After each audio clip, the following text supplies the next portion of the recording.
Yo, what is up, drifters? Today I'm going to be reviewing OverDrift Festival, which is a newish open world drift game with arcade-like physics. This game is only available for PC unfortunately, but hopefully there will be plans for console and Switch soon.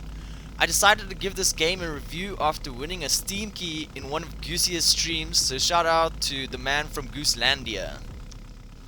I have to give it to the devs. They really did an amazing job with the car models and world models. The graphics for the game are really nice, regardless if you have a potato PC like mine or a monster PC in which you can take advantage of ray tracing. They have a large selection of legendary real-wheel drive cars and a map that can support 16 players on many famous spots like the Bisu circuit.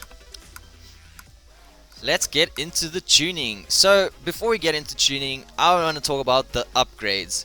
You can upgrade your cars, which is okay, I guess.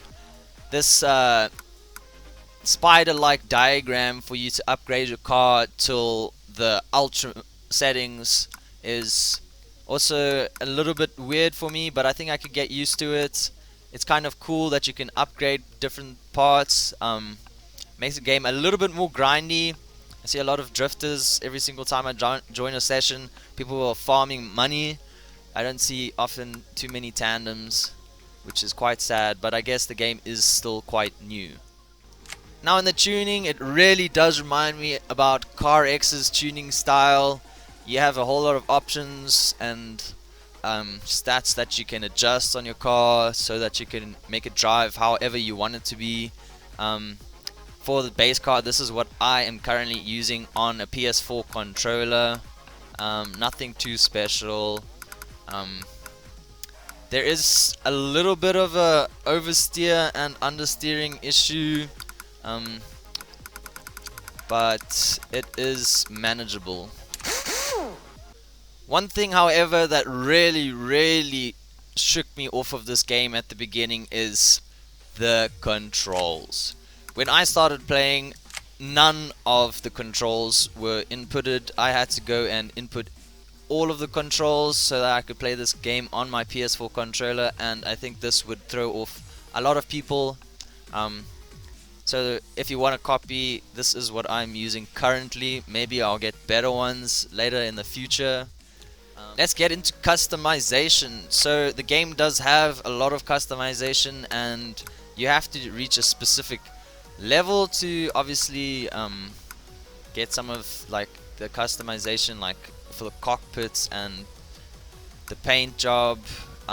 But I mean, you can do all of this in liveries. The livery editor it's alright. It doesn't work with my PS4 controller. I don't know why. I've set up everything 100%, but if you want to do a livery, then you can use WASD to scroll around the car, and then your arrow keys to select the layers. It is a XYZ based livery editor, so if you want to edit something like you want to put a cloud on your car, then you will only be able to change the location by using the XYZ location. So that is for me a big sucky. It's not the coolest thing for me, because I like to edit my cars and make them look cool. Alright, so let's get into some of the gameplay. So this is kind of what you can expect in around your first 40 hours of playing the game.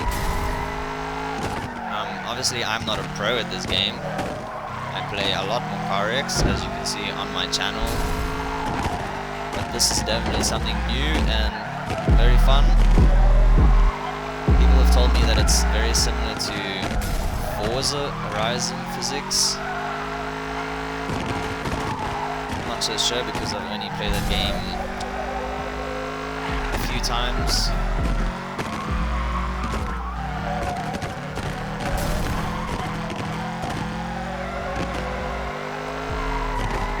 Like I said, this is my favorite spot for farming money. You don't have to just drive in a circle the whole time. You've got to figure 8 like pattern here that you can follow, or you could go around in circle. Now that I hit a car, I can also mention that you do have damage on your car. So if you look at the top where the gearbox is, and like it looks kind of like a traction control icon, it says 59, 45 and 94. You can damage a car and then just go fix it up. So yeah, that's pretty cool. So let's go to a famous spot like the Ibisu circuit. Yo, what's up guys? So we made it to the Ibisu jump. Let us give it a shot.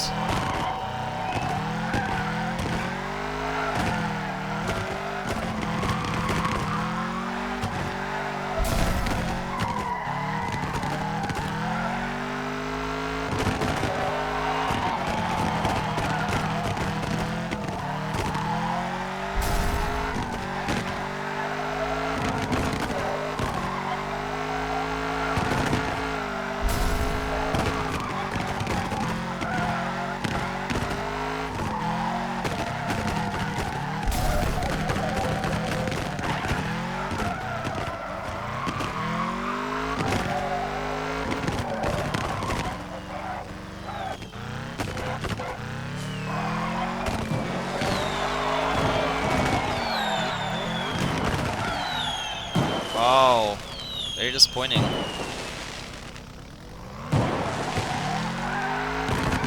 Controls of this game are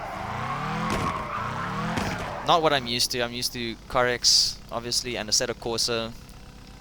Seems like it's a lot easier to do a jump drift there, especially on controller. That was a bit weird. I couldn't like get my wheels working properly. So I just made this new 180SX build. It's completely stock. I haven't done any upgrades or any tuning really to it, so let's give it a go. Pretty sick ass livery I just made here. Take it physics of the soccer balls, bro. Just being outside.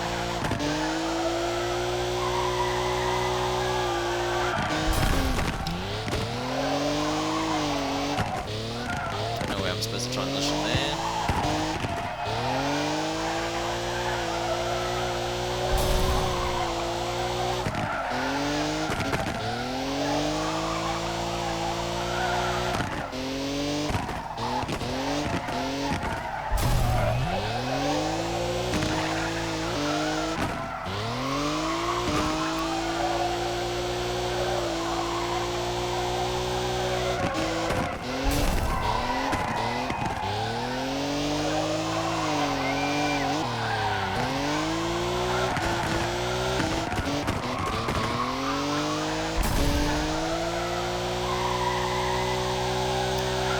I wish you could use the brakes to float, but it doesn't seem like that is happening.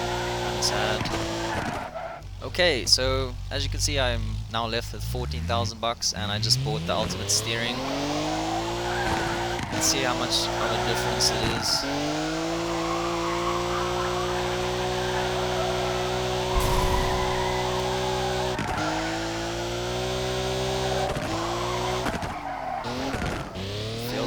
Like there's maybe a little bit of difference, but nothing really.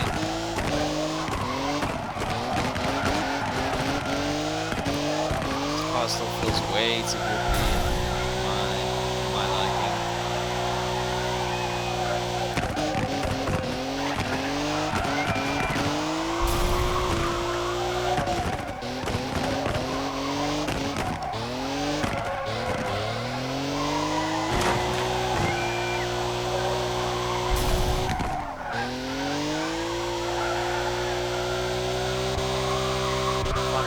Smooth transition or anything, yeah.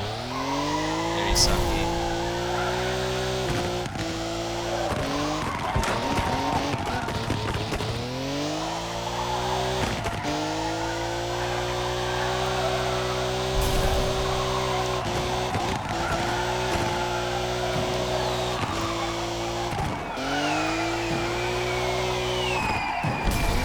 And then that problem again.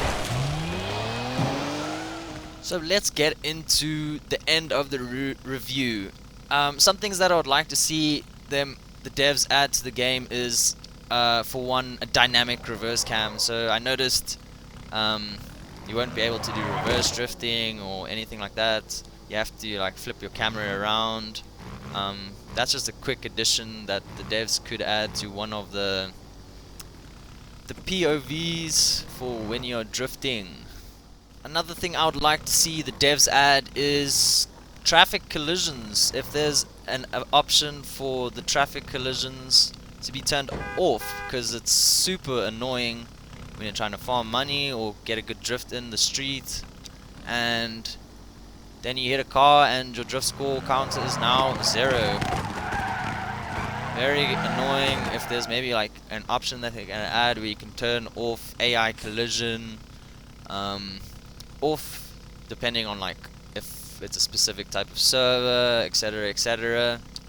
I'd also like to see that with players as well, and perhaps a reset button that you can reset your car, so you don't interfere other drifters, because it can get quite irritating if you're busy drifting and another person or an AI traffic just interrupts your drift. I would really like to see that addition come to the game. So getting into the end of this review, altogether it's a pretty solid game. Drift games are quite rare nowadays and don't get to see a lot of them getting made. Just old drift games that are being updated the whole time. So that is my review for the game. It is around 30 USD. I'm so glad I got it for free from Mr. Goosiest on his stream via a giveaway. That was epic. Otherwise, I will catch you guys in the next video.